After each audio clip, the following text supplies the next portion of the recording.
annað sem þú hefur ort svona í seinni tíð, það er hrunadansinn. Hver er þessi hrunadans? Það bara svona fyrirboði. Ég orti hann löngu fyrir hrunið. En það eitthvað inn í sál minni sem olli því að þetta fór að syngja í mér. Og gamla tréið fór að hlusta á þennan söng og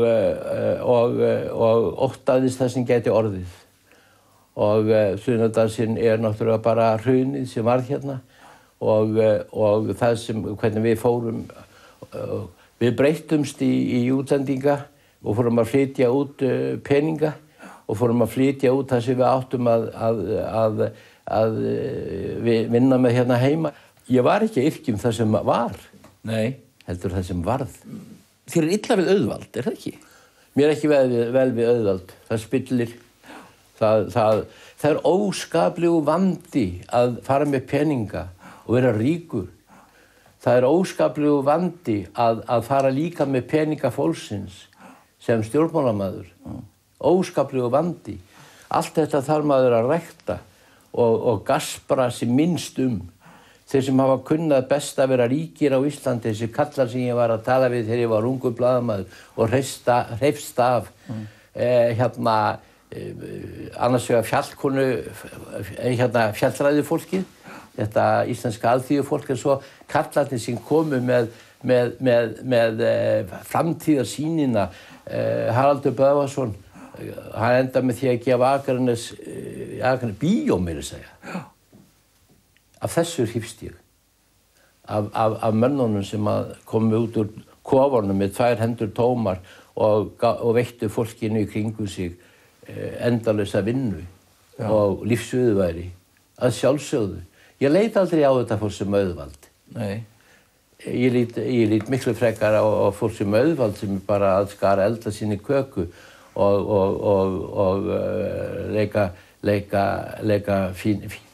leika fínt fólk í útlöndum. Mér kemur það bara ekkert við.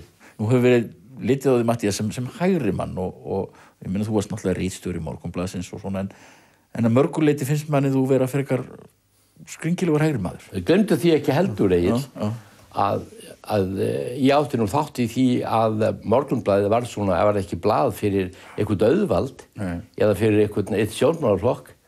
Ég meina, það var það þegar ég byrjaði.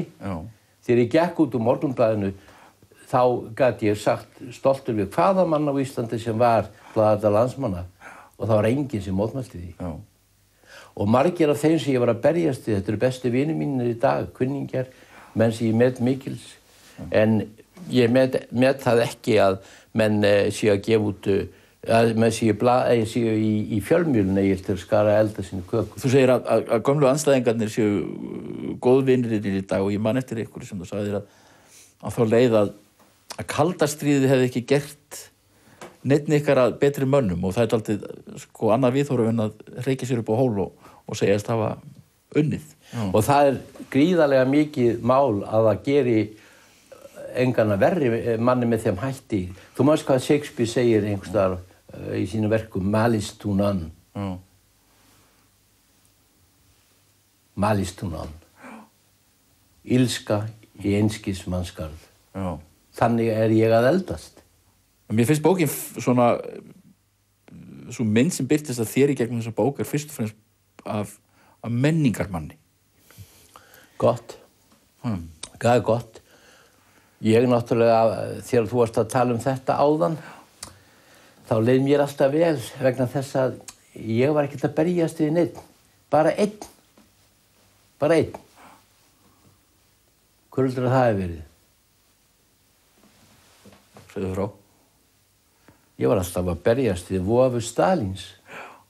Var ekki mikilvægt í þessari baráttu að þú varst í rauninni skáld en aldrei pólitíkus? Það var mikilvægt fyrir mig vegna þess að það var það sem ég vil vera, en ég hef aldrei sagt ég sé það.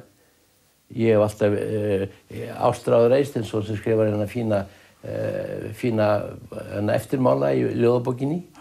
Hann að tala tilraunina mannin og það má segja tilraunin skáldið og annað því líkt en við reynum.